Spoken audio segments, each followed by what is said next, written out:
হরে কৃষ্ণা। আসুন আজকে আমরা জানব শ্রীমদ্ ভগবদ্গীতায় 18 অধ্যায়ের সম্বন্ধে। শ্রীমদ্ ভগবদ্গীতায় মোট 18টি অধ্যায় এবং 700টি শ্লোক আছে। মহাভারতের যুদ্ধক্ষেত্রে শ্রীকৃষ্ণ এই উপদেশগুলো অর্জুনকে প্রদান করেন। প্রথম অধ্যায়, অর্জুন বিষাদ যোগ। কুরুক্ষেত্রের যুদ্ধে অর্জুনের মোহগ্রস্ততা ও বিষাদের বর্ণনা। দ্বিতীয় অধ্যায়, শঙ্খযোগ। আত্মার অবিনশ্বরতা, কর্মযোগ ও জ্ঞানযোগের সারসংক্ষেপ।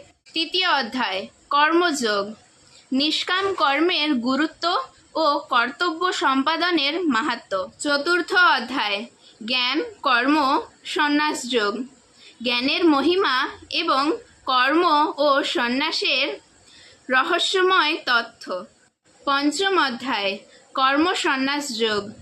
নিষ্কাম কর্মযোগ ও সন্ন্যাস যোগের তুলনামূলক আলোচনা। ষষ্ঠম অধ্যায়, ধ্যানযোগ বা আত্মসংযম যোগ। মনের নিয়ন্ত্রণ, অভ্যাস ও ধ্যানের মাধ্যমে আত্ম উপলব্ধি। সপ্তম অধ্যায়, জ্ঞান বিজ্ঞান যোগ। পরম তত্ত্বের জ্ঞান এবং জাগতিক ও দিব্য প্রকৃতির বর্ণনা। অষ্টম অধ্যায়, অক্ষর ব্রহ্ম যোগ।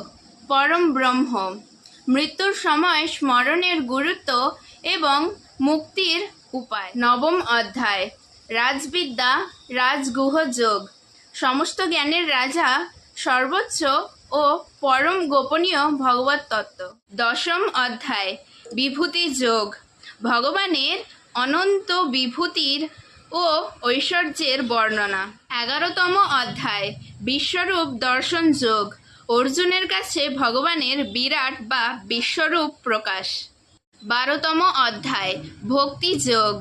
ভগবত ভক্তের মহিমা এবং ভক্তের লক্ষণ ও স্বরূপ। 13তম অধ্যায়, ক্ষেত্র ক্ষেত্রজ্ঞ বিভাগ যোগ। জড়দেহ ও পরমাত্মার তত্ত্ব। 14তম অধ্যায়, গুণত্রয় বিভাগ যোগ।